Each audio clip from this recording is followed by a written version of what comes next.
Well, and I always say too, that's why there's always a lot of hype factor. If like there's someone who's like in their early 20s, they're coming out and they already look amazing because then everyone's like, oh, imagine what they're going to look like years from now. Because yeah, that's why, Yeah, again, you see a lot of bodybuilders, they tend to be on the little bit older side, like 30s to 40s, where 30s. Yeah. most athletes would be getting close to retirement. These ones are really just starting to really take off and blossom. But I always love to ask, because if you were to poll the general public, I mean, 95% of the general public would not be willing and dedicated enough to be able to get into shape, to be able to go on a prep, just to be able to get into that shape before you started. But going on a prep, that is just notching things up to an extreme level where everything has to be so scientific. Your diet has to be measured foods. Everything just has to be so perfect. You have to eat at the right amount of times. You have to get all of your workouts in. I mean, it's just so down to earth and scientific. What is that adjustment like for you when you have to go into that prep mode? Okay, so interesting question because so after I won in November, to do the nationals, I needed to have a lot more size. Like I was skinny back then, actually. Like I still had muscle, but it looked like I don't have enough muscle for the national level. So I was like right after the show.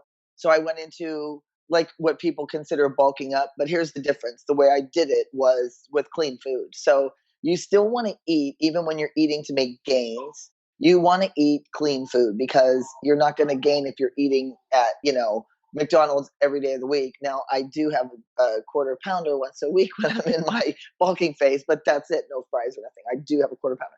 But here's the thing. It's like when you go from that, you're eating a lot more calories to having to drop the calories down to shed.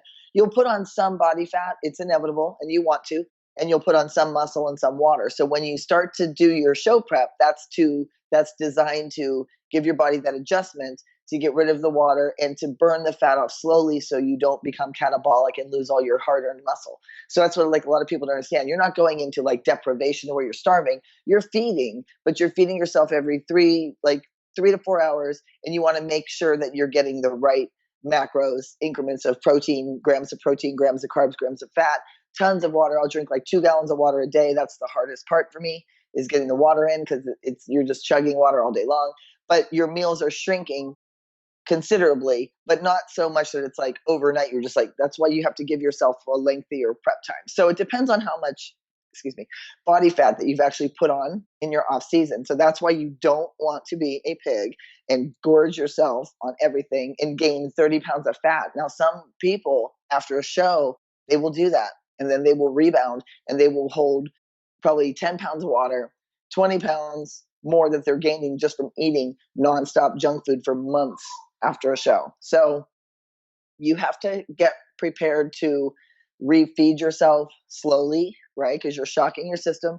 And the other thing is too, you don't want to put your body at health risks. Like people don't understand, even when you're a healthy person, if you're going to go and eat nothing but garbage for 3 months after doing a prep, your body is not going to like that. It's not going to be able to handle it. So it's not healthy. So like I say again, like you want to be healthy internally too. So it's definitely different, and you have to be prepared. This almost happens too. It's almost like a post-show blues kind of thing, even if you win, because it's like that high and then you come down because you won, or maybe you didn't win.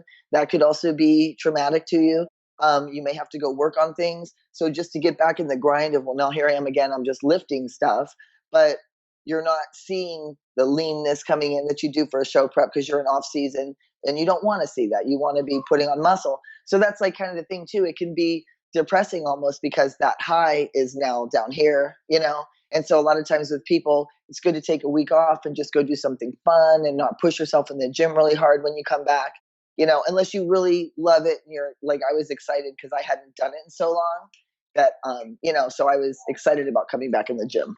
Well, I always say too, it's just like starting a business. You got to spend money to make money. You got to put on weight if you Yeah. want to put on muscle. I mean, it's just one of Yeah, those a lot things of that people don't happens. get that. You know how I meet so many people, they want to be lean and they'll tell me like, well, I want to lean out. And I say, well, okay, you need to like build some muscle first. You don't just get lean when you haven't been training.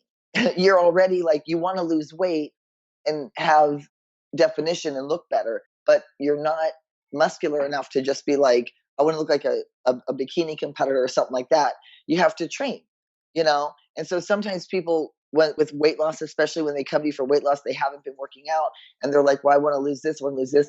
I'm like, we need to be lifting some weights first so that you can actually build muscle mass, which will burn the fat. And you should see, I've got some clients in their 60s that look amazing. like amazing.